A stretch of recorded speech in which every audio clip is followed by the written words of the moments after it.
Yo, what's good, y'all, man? We got Thor, Love and Thunder, Trailer, Easter egg breakdown, y'all, man. So, hey, leave a like to my channel, and yeah, let's see what let's see what I missed though, man. I know I missed a lot though. I know I did though. I ain't gonna lie to y'all. I know I missed a lot. So, hey, let's get it.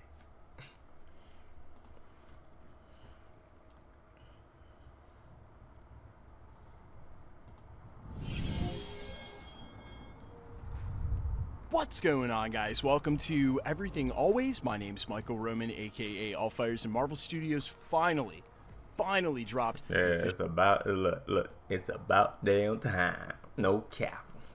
Teaser trailer for Thor: Love and Thunder this morning, and there are so many Easter eggs packed into this thing. We're gonna go frame by frame, scene by scene. Yeah, I was just watching, I was just watching like I was watching like if I wasn't wrapped to it. No cap. And I paused a little bit because some scenes was cool. Seeing the OGs. Guardians of the Galaxy in that bit, you feel me? But I was watching like I watched it. I'm gonna try to break it all down for you guys. We got a first look at the Guardians in a long time. Yeah. What's going on with our Thor? A first look at the mighty Thor, Jane Foster, right at the end of the trailer. And while they didn't show Gore the God Butcher just yet, there are a ton of Easter eggs that tease is coming. We're breaking down everything in this brand new official teaser trailer for Thor 4: Love and Thunder. First, if you could consider hitting the subscribe button. We do daily Marvel content at the channel, and that's all we do. Everything from official Easter egg breakdowns and trailer reviews like we're doing today to the industry insider scoop and everything in between. So if that sort of thing's for you, hit the subscribe button, leave a comment down below. If you want to stick around to the end of the video, we'll get into all the giveaway stuff again there. Yeah, I ain't gonna lie, man. I like that how they put him as a little kid to now. Like, His hands were once used for battle. We ain't see Loki though. Is Loki in Thor? Is Loki in Thor? That's a good ass question. Loki in Thor though, man. We didn't see his ass though. Man, I know he's stepping around. Tools for peace. I need to figure out exactly who I am. Okay, so this thing hits the ground running, pun totally intended, and does not stop. In the very first frame of the trailer, we see the classic Thor costume. Yeah, I ain't see that though. I ain't not see that shit. Perfectly matched. I told you I missed a lot of shit. I don't read comic books too, so shit, I don't want to even know. Matched up with the classic Loki costume. They are really going all out in Marvel Phase 4 to make sure they touch on every classic Marvel costume from the old school, or what some people call the golden age of comics, as much as they can. Now, someone should have told Thor and reminded him as he's giving this totally tongue-in-cheek sentimental breakdown, because if you know anything about Taika Waititi movies, this is definitely all meant to be set up for some sort of punchline. Someone should have reminded him that the handle to Stormbreaker was actually made out of the arm of Groot. James Gunn made it a point in 2 parts of the Guardians of the Galaxy first film to make sure we know that when you plant part of a Groot, that it literally grows into another Groot. That's why the Collector asks Groot's permission to do so, and that's why Rocket does it after Groot's sacrifice.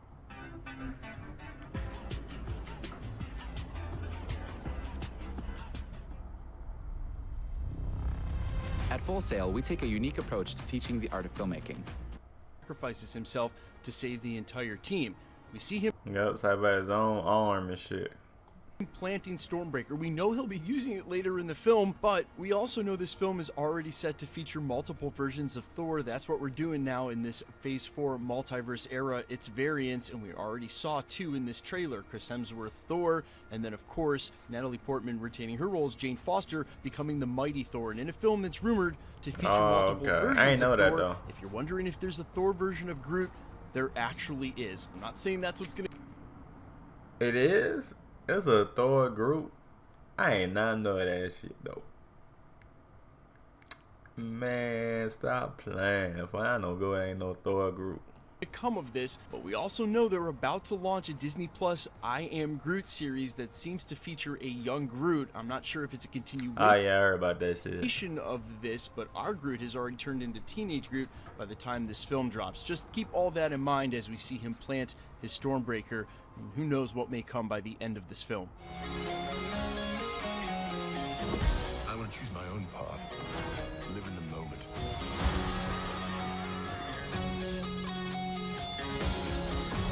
My superheroing days are over. Ah, the sounds of Guns N' Roses' Sweet Child of Mine. I can smell the copyright claim from here. There's almost no way this video is ever getting monetized. Of course, that that song. Fast, my shit got copyrighted. It was on like it said 1 minute and 30 seconds to like 50 seconds. It was like a couple minutes. Like that was that whole scene that got copyrighted. Everything else was good though. You know what I mean? But I was like, I mean it's public, so it's cool though. I mean it ain't cool, but it's cool though. Type shit. Yeah. Paired with a quick montage of how he got in shape after last we saw him in Avengers Endgame is striking that nostalgic 80s montage feel that's right in the wheelhouse for Taika Waititi. Speaking of which, this next scene in the trailer, even without dialogue, is so funny. The more I watched it in film editing, I came back to bring this up, but you can clearly see the dialogue playing out here, just like that scene from Forrest Gump where he's running across America and then somewhere in the middle of the country he just decides that and exclaims, just like that, his running days are over. And you can see it play out in this scene. It looks like they're about to all fight a battle, and he just decides, no, right there, that he's done. It's what he's saying in the overdub for his voice there. His battle days are behind him. He wants to find out who he is. And it even says in the trailer that not every god has a plan. Poignant reminder that indeed Thor is a god, and when Gore comes calling for them all, which we're going to touch on again here in just a second in this trailer breakdown, Thor will be among the hit list. Now, before we move on, two really important things you can notice in this last frame. First of all, it looks like the Ravagers, the Guardians of the Galaxy, are dropping Korg and Thor back off on Sakaar. You can tell pretty clearly that's the planet from the frame. Also, take a good look at Korg.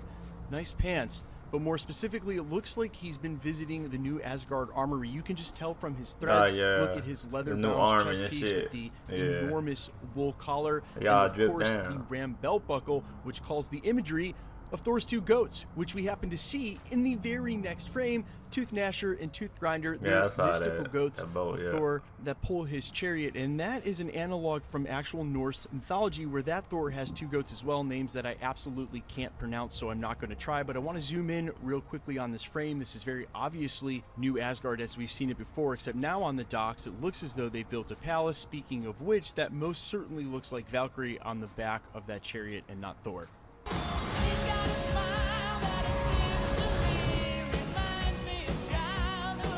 I ain't gonna lie, I kind of want to know what is this. What it's probably new the Asgard, right? I kind of want to know what is this. All this shit. Oh, this is a new Asgard and shit. I think it is though. But this shit look fire as hell though. No cap. This shit look fire though. No cap. But I don't know where it is though. Right, shit. And who is this girl though? He just say fuck it. You feel me? Like, you know what I mean? Type shit.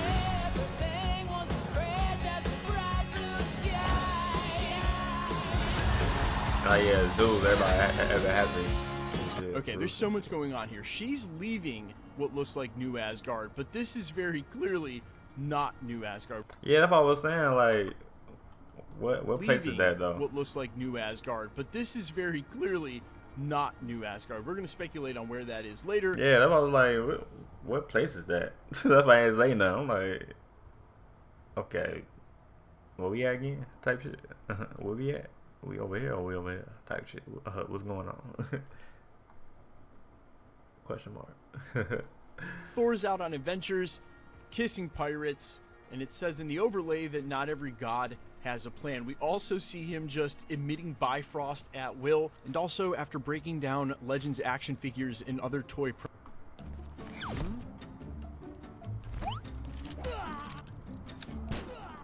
promos for the last, I don't know, 3 months. It's really nice to get a first look at his armor, and it looks absolutely incredible. That bitch look good though.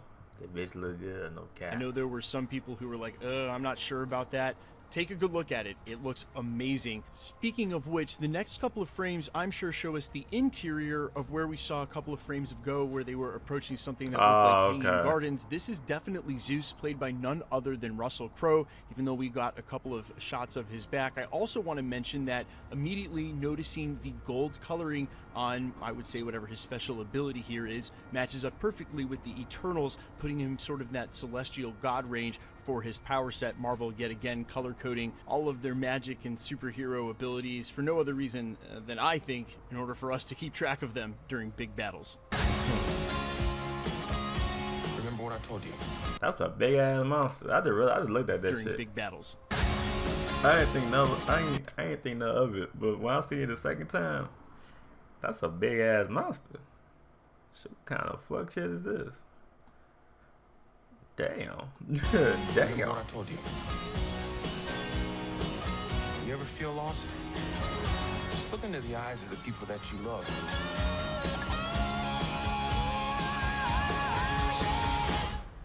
Not me. What? Just listening.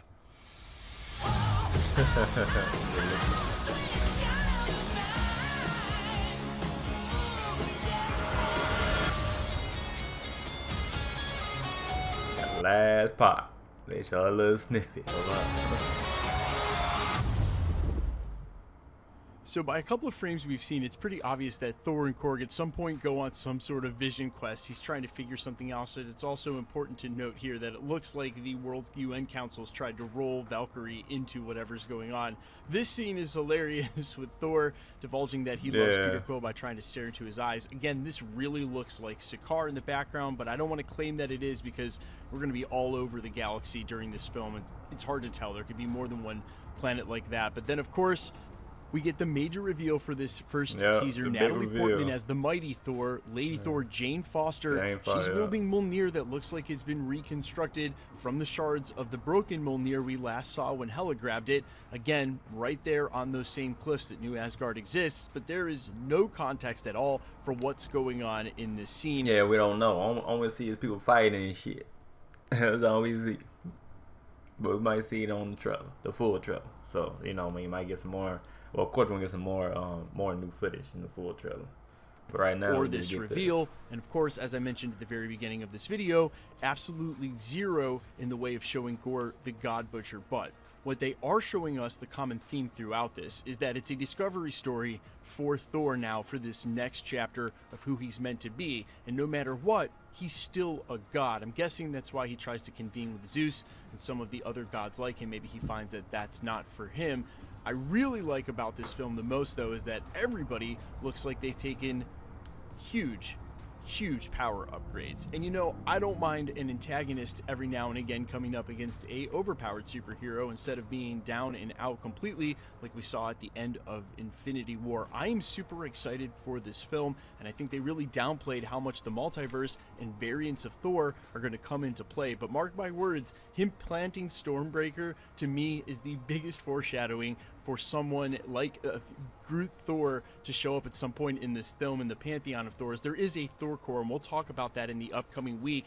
Absolutely zero mention, though, of one fan favorite character in Beta Ray Bill that makes you really wonder if there was any way Kevin Feige, Marvel Studios, and Taika Waititi found a way to work him into this story. And my hopes are, well, I should say pretty high, but tempered, given that it really doesn't feel like we would need him. There's so much already going on. But guys, let me know all your thoughts down below. And of course, there's probably a lot of Easter eggs in here I didn't catch on the first watch through. You guys may have caught. Make sure to leave those down in the comments. We will be breaking it down, and of course, a ton of Thor theories in the coming week. And also, Doctor Strange in the Multiverse of Madness just posted a brand new trailer while I was doing this, so watch out for a breakdown of any new footage later at the channel. Speaking of which, let's get into the giveaway stuff before I let you go. But yeah, that was the Easter eggs right there, breakdowns, y'all. So hey, like it up, sub my channel, and yeah, I'm excited for the film, Thor: Love and Thunder, July 8th, and yeah, alright, peace.